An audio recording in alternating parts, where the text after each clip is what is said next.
प्रधानमंत्री की अध्यक्षता में नीति आयोग की शासी परिषद की 9वीं बैठक नई दिल्ली में जारी। श्री नरेंद्र मोदी ने कहा, विकसित भारत एट 2047 का लक्ष्य प्राप्त करने में राज्य महत्वपूर्ण भूमिका निभा सकते हैं। भाजपा शासित राज्यों के मुख्यमंत्रियों की बैठक आज शाम दिल्ली स्थित पार्टी मुख्यालय में होगी। प्रधानमंत्री कल मासिक रेडियो कार्यक्रम मन की बात में अपने विचार साझा करेंगे।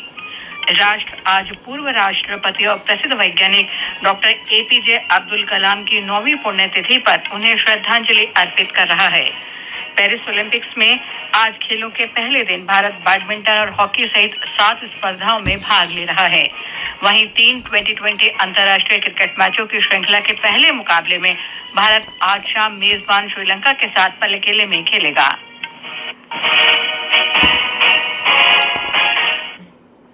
दोपहर समाचार के साथ मैं लवली निगम।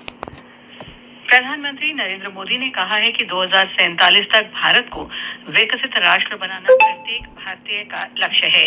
नई दिल्ली में आज नीति आयोग की शासी परिषद की 9वीं बैठक को संबोधित करते हुए श्री मोदी ने कहा कि इस लक्ष्य को हासिल करने में राज्य सक्रिय भूमिका निभा सकते हैं, क्योंकि वे लोगों के साथ सीधे जुड़े हुए हैं। इस बीच नीति आयोग की शासी परिषद की 9वीं बैठक राष्ट्रपति भवन के सांस्कृतिक केंद्र में जारी है। प्रधानमंत्री नरेंद्र मोदी बैठक की अध्यक्षता कर रहे हैं। हमारे संवाददाता ने बताया है कि बैठक में विकसित भारत के विजन दस्तावेज के लिए आशय पत्र पर विचार किया जाएगा।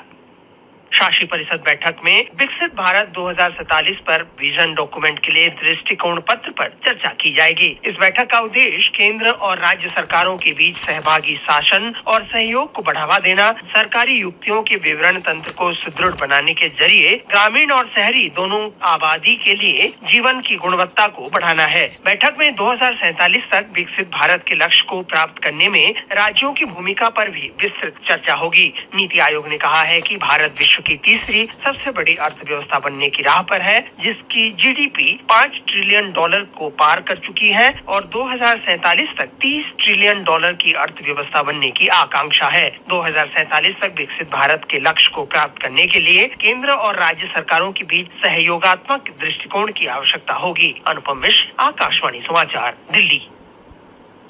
राज्यों के मुख्यमंत्री और केंद्र शासित प्रदेशों के उपराज्यपाल तथा केंद्रीय मंत्री शासी परिषद के पदेन सदस्य और विशेष आमंत्रित सदस्य के रूप में बैठक में शामिल हैं।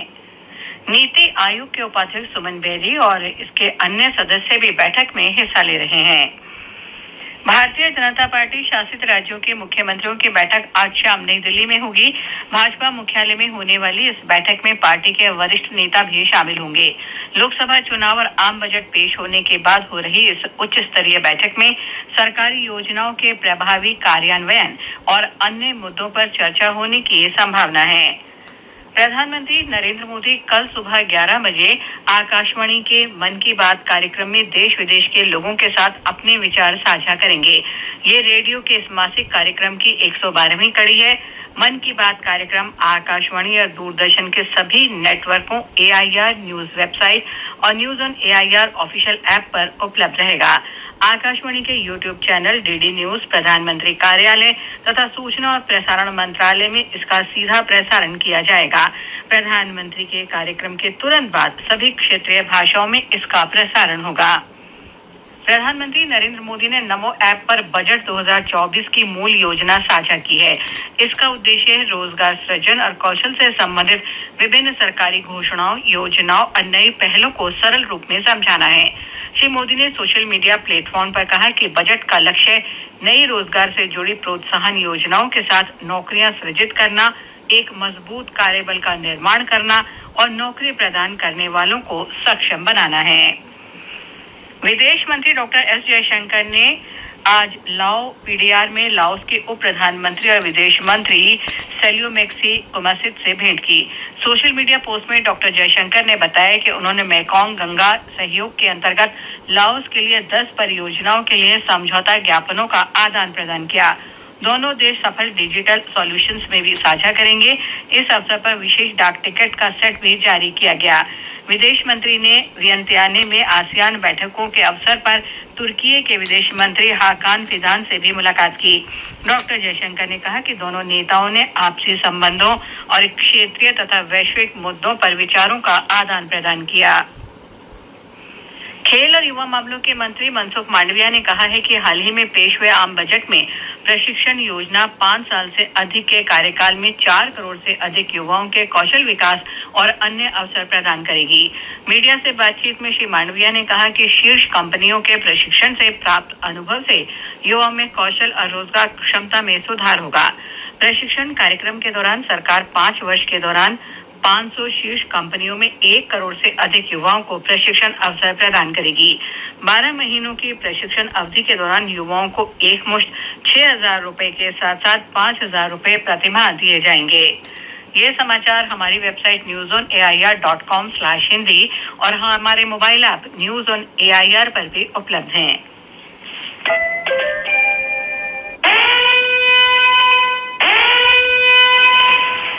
साइबर अपराधियों से सावधान। शेयर मार्केट से तुरंत पैसे बढ़ाने, घर बैठे पैसे कमाने जैसे लालच देकर या फिर नकली पुलिस, सीबीआई, कस्टम अधिकारी बनकर सिम या बिजली बंद होने की धमकी देकर या फिर अनजाने नंबरों से वीडियो कॉल करके साइबर अपराधी आपको शिकार बनाते हैं। सतर्क रहें। शिकार होने पर तुरंत कॉल करें 1930 पर या फिर शिकायत दर्ज कराएं www.cybercrime.gov.in पर। अधिक जानकारी के लिए फॉलो करें हमारे सोशल मीडिया हैंडल साइबर दोस्त को। गृह मंत्रालय द्वारा जनहित में जारी। दोपहर समाचार में आपका फिर स्वागत है। राष्ट्र आज पूर्व राष्ट्रपति और प्रसिद्ध वैज्ञानिक डॉक्टर एपीजे अब्दुल कलाम की 9वीं पुण्यतिथि पर श्रद्धांजलि अर्पित कर रहा है। डॉक्टर कलाम ने भारत के अंतरिक्ष और मिसाइल कार्यक्रमों में महत्वपूर्ण भूमिका निभाई थी। उन्हें भारत का मिसाइल मैन भी कहा जाता है। गृह मंत्री अमित शाह ने डॉक्टर एपीजे अब्दुल कलाम की पुण्यतिथि पर श्रद्धांजलि अर्पित करते हुए उनके विचार आने वाली पीढ़ियों का मार्गदर्शन करते रहेंगे। एक सोशल मीडिया पोस्ट में श्री शाह ने कहा कि डॉक्टर कलाम का जीवन कठिन परिश्रम और संवेदनशीलता का अनूठा संयोजन था। आंध्र प्रदेश के राज्यपाल एस अब्दुल नजीर और मुख्यमंत्री चंद्रबाबू नायडू ने भी डॉक्टर एपीजे अब्दुल कलाम की पुण्यतिथि पर श्रद्धांजलि अर्पित की है। राष्ट्रपति भवन विभिन्न अवसरों पर प्राप्त हुए चुनिंदा उपहारों की ऑनलाइन नीलामी ई उपहार पोर्टल के माध्यम से करेगा। 5 से 26 अगस्त तक उपहारों के लिए बोली लगाई जा सकेगी। इसके बाद सबसे ऊंची बोली वाले लोगों को उपहार दिए जाएंगे। उपराष्ट्रपति जगदीप धनखड़ ने आज दिल्ली में यमुना नदी के किनारे ASICA पार्क में एक पेड़ मां के नाम अभियान के तहत अपनी मां केसरी देवी के सम्मान में एक पौधा लगाया। प्रधानमंत्री नरेंद्र मोदी ने पिछले महीने विश्व पर्यावरण दिवस के अवसर पर एक पेड़ मां के नाम अभियान की शुरुआत की थी। प्रधानमंत्री नरेंद्र मोदी और गृह मंत्री अमित शाह ने केंद्रीय रिजर्व पुलिस बल के स्थापना दिवस पर बल के कर्मियों को शुभकामनाएं दी हैं। सोशल मीडिया पोस्ट में प्रधानमंत्री ने कहा कि सीआरपीएफ का अटल समर्पण और निस्वार्थ सेवा सराहनीय है। गृह मंत्री ने सोशल मीडिया पोस्ट में कहा कि सीआरपीएफ ने अपनी स्थापना के बाद से ही राष्ट्रीय सुरक्षा को एक मिशन के रूप में लिया है।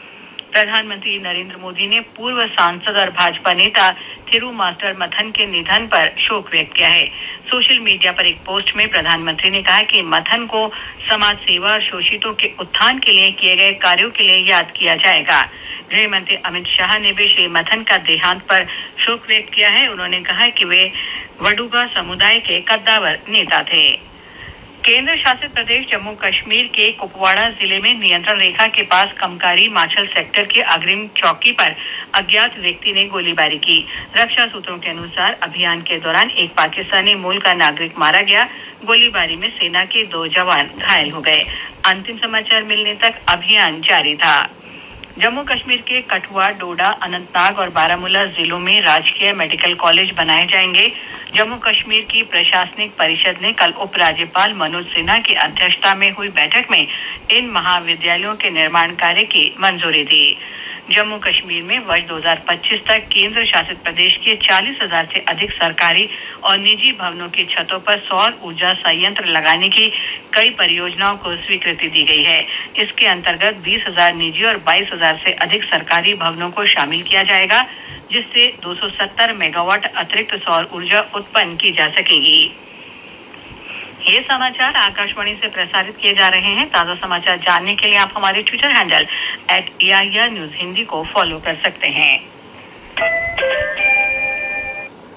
पेरिस ओलंपिक निशानेबाजी में दोनों भारतीय टीमें 10 मीटर मिश्रित टीम एयर राइफल प्रतियोगिता में पदक की दौड़ से बाहर हो गई हैं। संदीप सिंह और एला वेनेल वेलावरिवान की टीम A क्वालिफिकेशन राउंड में 12वें और अर्जुन बाबूटा और रमिता जिंदल की टीम 2 छठे स्थान पर रही। और अब पेरिस में ही मौजूद हमारे सहयोगी शिबू जॉर्ज से बात करते हैं। शिबू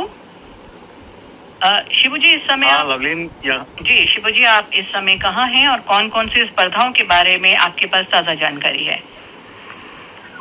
इस समय मैं टेनिस के मक्का कहे जाने वाले रोलांड गैरो में हूँ और यहाँ पर भारत के जो युगल प्लेयर हैं, मैं हमारे जो रोहन बोपन्ना और जी हाँ श्री राम बालाजी, उनका मैच अब से थोड़ी देर बाद पहला राउंड उनका शुरू होगा और उनके सामने होंगे स्थानीय खिलाड़ी रोजर वेस्लिन और फैबियन रिबॉल। ये कोर्ट नंबर 12 में ये मैच होगा, दूसरा मैच है और उम्मीद है कि रोहन बोपन्ना और श्री राम बालाजी आराम से इस मुकाबले को पार कर जाएंगे और अगला दौर जो उनका वो थोड़ा सा कठिन हो सकता है। यहाँ पर सवेरे से बूंदाबांदी हो रही है, लेकिन दर्शकों का जो उत्साह है वो देखते बन रहा है।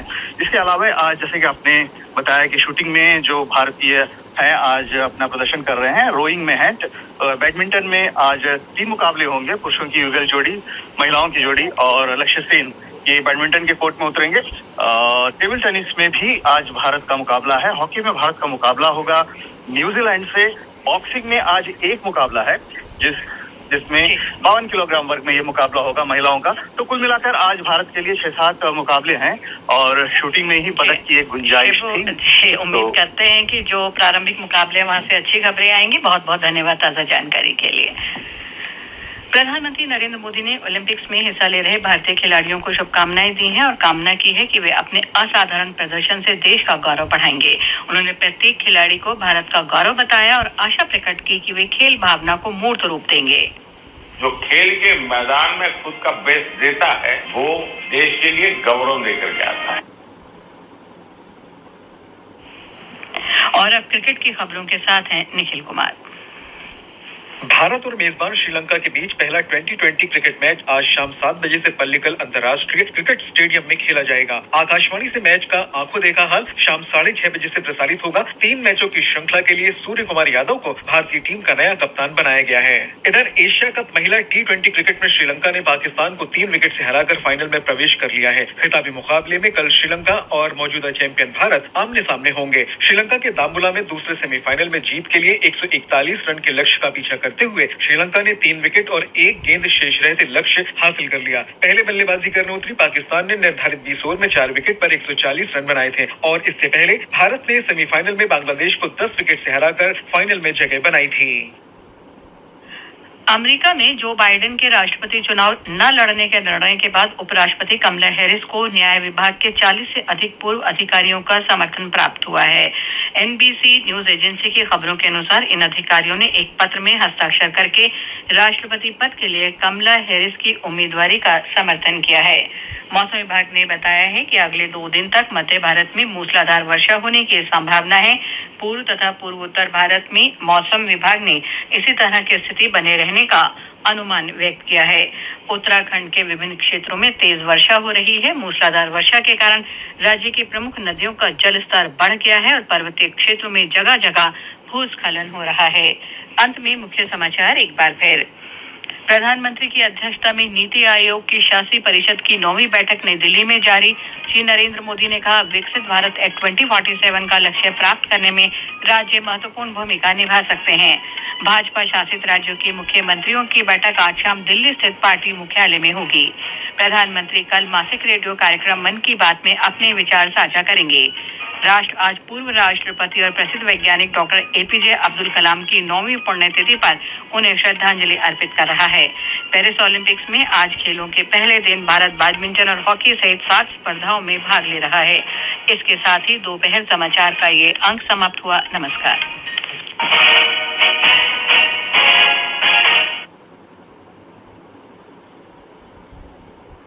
आकाशवाणी का ये पटना केंद्र है। मीडियम वेव 483.1 मीटर यानी 621 किलोहर्ट्ज और एफएम बैंड के 102.5 मेगाहर्ट्ज पर दिन के 2:30 हो रहे हैं। आइए सुनते हैं फिर मिला।